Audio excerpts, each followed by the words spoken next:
വൈരാഗ്യത്തിൽ സ്വകാര്യ ബസിന്റെ എഞ്ചിൻ മുൻ ഡ്രൈവർ കേടുവരുത്തിയതായി ഉടമയുടെ പരാതി. ബസിന്റെ എഞ്ചിൻ തുറന്ന് മണൽ വെള്ളത്തിൽ കലക്കി ഒഴിച്ചതായാണ് പരാതി. സംഭവത്തിൽ ശക്തികുളങ്ങര പോലീസ് കേസെടുത്ത് അന്വേഷണം ആരംഭിച്ചു.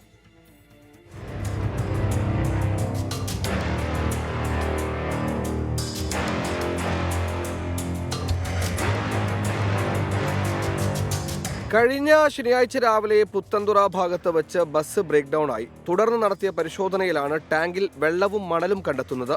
സംശയം തോന്നിയ ബസ് ഉടമ ബസ് സ്ഥിരമായി പാർക്ക് ചെയ്യുന്ന സ്ഥലത്തിന് സമീപമുള്ള വീട്ടിലെ CCTV ദൃശ്യം പരിശോധിച്ചു. ഈ ദൃശ്യത്തിലാണ് പുലർച്ചെ 5:15 ആരോപണ വിധേയനായ ഡ്രൈവർ ബിനുവും മറ്റൊരാളും ബസ്സിലേക്ക് പോകുന്ന ദൃശ്യങ്ങൾ ലഭിച്ചത്.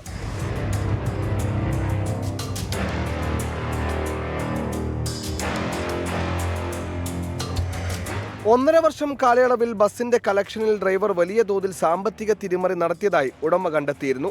ഇതേ തുടർന്ന് ഡ്രൈവർ ജോലി ഉപേക്ഷിച്ച് പോവുകയായിരുന്നു.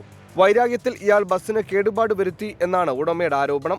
ഇവർ എഞ്ചിൻ്റെ ക്യാപ്പ് പോലെ അതിനകത്ത് മണലും വെള്ളവും ഒഴിക്കുകയാണ് ചെയ്തത്. ഇതറിയാതെ രാവിലെ വന്ന ഡ്രൈവർ കണ്ടക്ടറും വണ്ടിയെടുത്ത് സ്റ്റാർട്ടാക്കി സർവീസ് തുടങ്ങാൻ പോയി. ഇവിടുന്ന് ഏകദേശം ചവറയ്ക്കടുത്തെത്തിയപ്പോഴത്തേക്ക് വണ്ടി സിസ്റ്റം പിടിച്ച് നിൽക്കുകയാണ് ചെയ്തത്. അതിന് മുന്നേ തന്നെ വണ്ടിയിൽ കംപ്ലൈൻറ്റ് കാണിച്ചു തുടങ്ങി. വണ്ടി ഓവർ ഹീറ്റ് ആവുകയും വണ്ടിക്ക് ഓരോ മിസ്സിംഗ് കാണിച്ചു തുടങ്ങുന്നത്. തകരാർ പരിഹരിക്കാൻ ഏകദേശം 1.5 ലക്ഷം രൂപ വേണമെന്നും ഉടമ പറയുന്നു. സർവീസ് മുടങ്ങിയതോടെ ജീവനക്കാരും പട്ടിണിയിലായി. അവർ കാണിച്ച തെറ്റിൽ ഇപ്പം മുതലാളിയുടെ ജീവിതവും 2 ജോലിക്കാരുടെ ജീവിതവും താറുമാറായി. ഇപ്പോൾ നമ്മുടെ കുടുംബത്തിലും പട്ടിണിയായി. ഇപ്പോൾ 6 ദിവസം കൊണ്ട് ഇപ്പോൾ ജോലിക്ക് പോകാത്തതുകൊണ്ട് പിള്ളേരുടെ കാര്യവും മുടങ്ങി, വീട്ടിലെ കാര്യവും ബുദ്ധിമുട്ടായിട്ടിരിക്കും.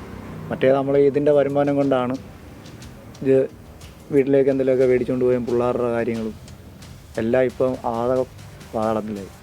ഇയാളൊറ്റൊരുതാൻ കാരണം. ഡ്രൈവർക്കെതിരെ ബസ് ഉടമ നൽകിയ പരാതിയുടെ അടിസ്ഥാനത്തിൽ ശക്തികുളങ്ങര പോലീസ് കേസെടുത്ത് അന്വേഷണം തുടങ്ങി. ഡ്രൈവർ ഒളിവിലാണ്. 24 കൊല്ലം.